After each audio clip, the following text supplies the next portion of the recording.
Windang ang kapamilya actress na si Andrea Brillantes matapos itong makatanggap ng mamahaling relo na Rolex mula sa social media personalities na sina Wamos Cruz at Antoinette Gail del Rosario. Sa isang video na ibinahagi ni Wamos sa kanyang Facebook page ay sinorpresa nila ang dalaga na nag-celebrate ng birthday kamakailan lang. Mayroon na naman tayong bisita ngayong araw, nag-birthday si Blythe Andrea.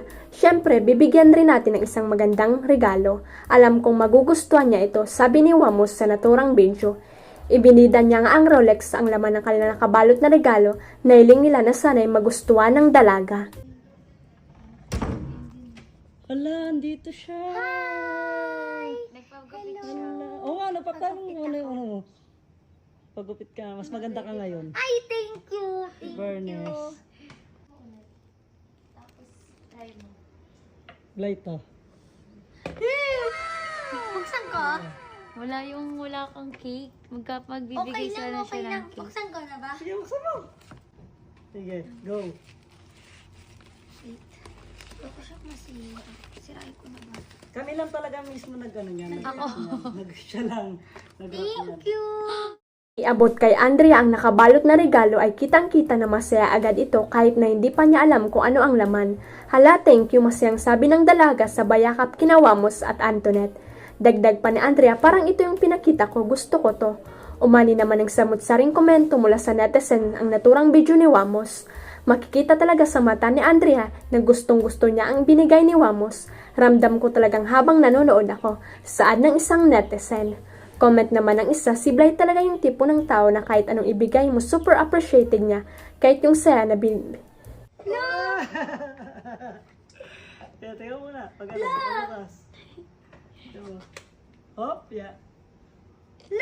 Oh. Ala! Ala, Rolex. thank you!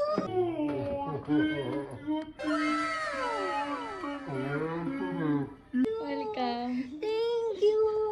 Thank you! Pinabulaan na ng basketballista at tinagur ang Pinoy Sakuragi na si Mark Pingris ang mga kumakalat na balitang may namamagitan sa kanila ng aktres na si Kim Rodriguez. Sa kanyang Facebook page ay diretsang sinagot ng asawa ni Danica Soto ang mga intrigang ibinabato laban sa kanya. Walang katotohanan ang mga lumalabas na balita tungkol sa amin ni Miss Kim Rodriguez, saad ni Mark. Pagpapatuloy niya, walang namamagitan sa aming dalawa gaya ng sinasabi ng ibang tao. Ani Mark, nakasama lang raw niya si Kim sa isang basketball event si Kim at noong minsay naging miss ito ng kanilang basketball team. Nagpasalamat naman siya sa mga taong nagpakita ng concern sa kanila sa kabila ng mga negatibong komentong ibinabato sa kanila. Salamat din sa mga nagpaabot ng concern o kay kami ng pamilya ko.